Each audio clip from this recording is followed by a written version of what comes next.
আসসালামু আলাইকুম, কেমন আছেন সবাই? কি অবস্থা সবার? আজকে মনটা বেশি ভালো না। আজকে আমার কাওয়ান মাসুদ ভাই একটা ফোন হারিয়ে ফেলছে। সকালবেলা আমি ঘুমেছিলাম, ওই আমার ঘুমে রাইখেই জেবি চলে গেছে। আসার সময় খুব সম্ভবত গ্রামে ফেলায় রেখেছে গাড়ির ভিতরে। পরবর্তীতে গাড়ির ড্রাইভারের ফোন দেওয়া হয়েছে। গাড়ির ড্রাইভার বলতেছে, দেখ আমার গাড়ির ভিতরে নাই, তোরা পুলিশ কমপ্লেন কর। সবচেয়ে দুঃখের বিষয় হলো গত মাসে ফোনটা কিনা হয়েছে, মাত্র 1 মাস ব্যবহার করছে। 1 মাস আমার মনে হয় এখনো হয় নাই। 1500 ইঙ্গিত দিয়ে ফোনটা কিনছে, 4 টাকা নিয়ে কথা না। প্রবাস জীবনে কত কষ্ট করে টাকা ইনকাম করতে হয় এটা একমাত্র প্রবাসী জানে। তাছাড়া ফোনটা মাত্র 1 মাস, যদি 1-2 বছর ব্যবহার করতে মনটারে বোঝানো যাইতো।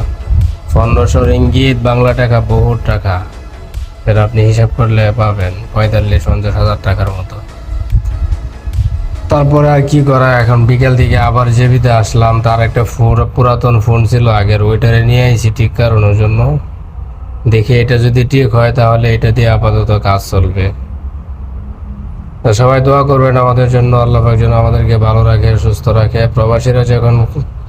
প্রবাসীরা যাতে কোনো ধরনের বিপদ আপদে না পড়ে, প্রত্যেকটা প্রবাসীর জন্য দোয়া করি।